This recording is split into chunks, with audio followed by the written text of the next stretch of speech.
Before I start this movie review, I just want to give a big shout out to IMDb, where I get all my information and fun facts from. Now, don't get me wrong, I did enjoy this film, I really did. But there's a scene in particular where I just did not agree with it, and it made me kind of cringe. But I will talk more about that in my review.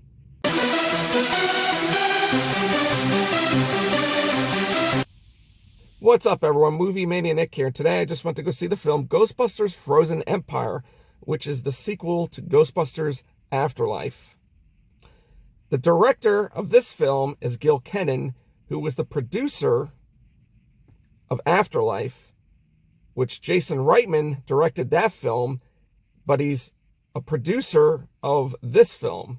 But they both were the writers of Afterlife and this film, Frozen Empire.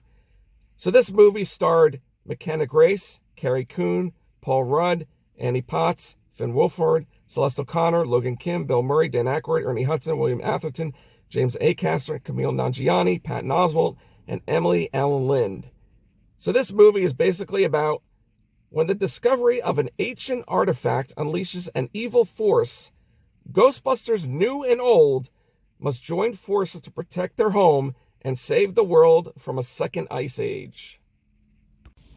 Now, watching this film, it's part of like Afterlife in a way, but it's not.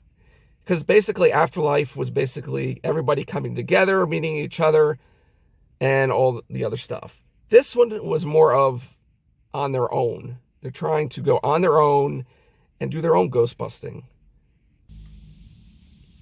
All right, so I just got out of the movie theater seeing Ghostbusters Frozen Empire, and I enjoyed the film. I liked the film. A lot of the critics did not, but are you really going to trust the critics? Because some movies, or most movies, the critics don't like, the audience likes the film.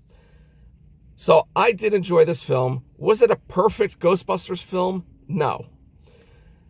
It did have its pros and cons. Not many cons, but there was, I would say, a few scenes. But for the most part, I enjoyed the film, like I just said. Of course, the cast was great. They did a great job. The OGs came back, most of them. There was a few cameos. As most of us know, William Atherton came back to play Walter Peck. So we all knew that, and he basically, was his character. But I'm not going to say who he is. You make your own guesses. And there was actually another cameo from the original film that made an appearance.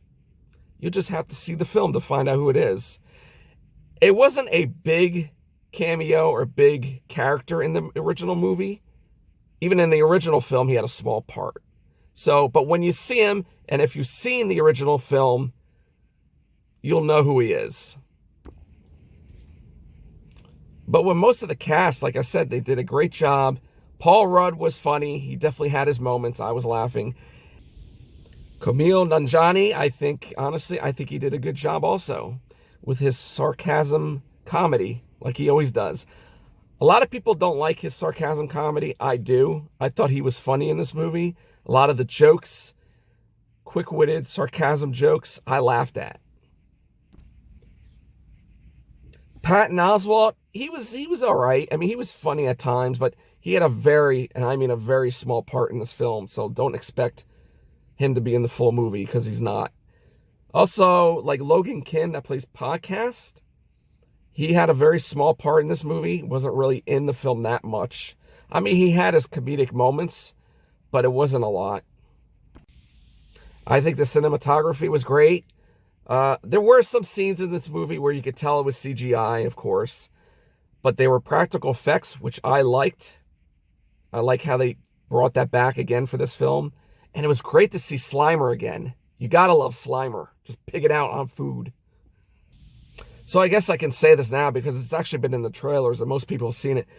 But there is a new headquarters, and it was pretty cool to see what it was like and what was going on there, and the equipment they were using. And with the equipment, I do have to say, was a lot of the equipment, or some of the equipment, I should say, from the real Ghostbusters animated version and Extreme Ghostbusters animated version. So that was pretty cool to see. And also with the equipment, it was pretty cool to see how Phoebe, what she had to do or create the proton pack to defeat the bad guy, Garaka. And like I just said about Garaka, who was basically the baddie, the main villain of this movie, I think his character was great. I enjoyed seeing the villain, the baddie in him, but there wasn't a lot of him. And I think that was kind of the downfall to this film. I wish there was more scenes with Garaka in this film. They could have done a little bit more maybe with Garaka. But overall, it was really good. Now for me, I think this film from start to finish, it was just like boom, boom, boom. It just kept going and going and going. Like there was no dull moments, in my own opinion, in this movie. So here are the two cons of this film, I thought, for me, my opinion. Where in the beginning of the film, you have Podcast and Ray. And they're doing this streaming video where they're trying to subscribe, get the likes. But what Ray is doing and Podcast is doing is kind of familiar with what Peter Venkman was doing with his TV show or with his The Machine, Guessing Machine. And he would zap somebody to gain a few bucks. But in this way, they're trying to get more subscribers and viewers. To me, it was, do we really need that scene? I don't think that scene was really, should have been in the movie, in my opinion.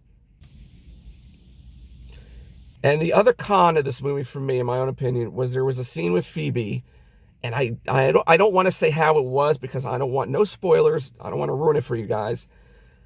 But to me, it just made me cringe. It's like, did they actually take a scene from another movie, but in a way change it? But if you've seen the other film, you knew what it was. And the line she said when it happened, I'm like, I just shook my head. I says, oh my God, they actually did that. No. To me, it was like, no, we did not need it. And Dan Aykroyd, who played Ray Stantz, made a cameo in that other movie. And by saying that, if you've seen the film, you know what I'm talking about.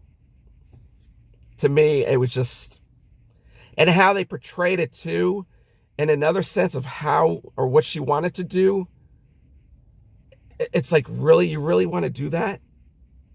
No, it's not good for people.